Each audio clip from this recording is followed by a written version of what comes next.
সন্ত্রাস বিরোধী আইনের মামলায় নিষিদ্ধ সংগঠন বাংলাদেশ ছাত্রলীগের সাবেক সহ-সভাপতি নিশিতা ইকবাল নদীসহ 4 জনকে দুদিন হেফাজতে রেখে জিজ্ঞাসাবাদের অনুমতি পেয়েছে পুলিশ। রোববার ঢাকা মহানগর হাকিম মেহেদী হাসান এ আদেশ দেন।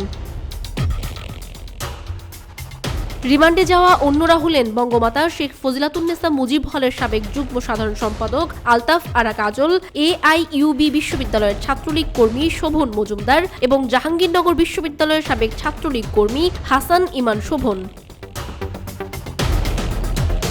এদিন 4 জনকে আদালতে হাজির করে 7 দিনের রিমান্ড আবেদন করেন মামলার তদন্ত কর্মকর্তা কলাবাগান থানার SI তারেক মোহাম্মদ মাসুম।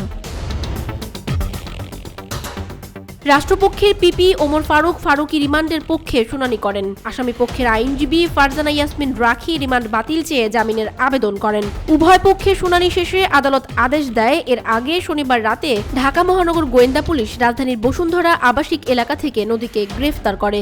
নিশিতা ইকবাল নদী তিনি 2018 সালে ছাত্রলীগের সাবেক হন। এর পরবর্তীতে তিনি রাজনীতির সাথে জড়িত নন এবং বাদবাকি যে 3 জন রয়েছে তার মধ্যে 2 জনের কোনো ধরনের রাজনৈতিক সম্পৃক্ততা নেই। তাদেরকে কর্মী হিসেবে এখানে নাম দেখানো হয়েছে। নিশিতা ইকবাল নদী তিনি এই মামলায় রেজাল্টভুক্ত আসামি ছিলেন এবং এখানে তাকে শুধুমাত্র স্লোগান দেওয়ার কারণে এই মামলায় আজকে ধরা হয়েছে। ছাত্রলীগ নিষিদ্ধ সংগঠন হয়েছে বর্তমানে, কিন্তু তারা কোনো ছাত্রলীগের স্লোগান দেয়নি, ছাত্রলীগের ব্যানারে কোনো মিছিল দেয়নি, সেহেতু আসলে তারা এইটার সাথে কোনোভাবে সম্পৃক্ত নয়। আওয়ামী লীগ সরকার পতনে নেতৃত্ব দেওয়া বৈষম্য বিরোধী ছাত্র আন্দোলনের দাবির মুখে সন্ত্রাসী কাজে জড়িত থাকার অভিযোগে গত 23 অক্টোবর ছাত্রলীগকে নিষিদ্ধ ঘোষণা করে অন্তর্বর্তী সরকার।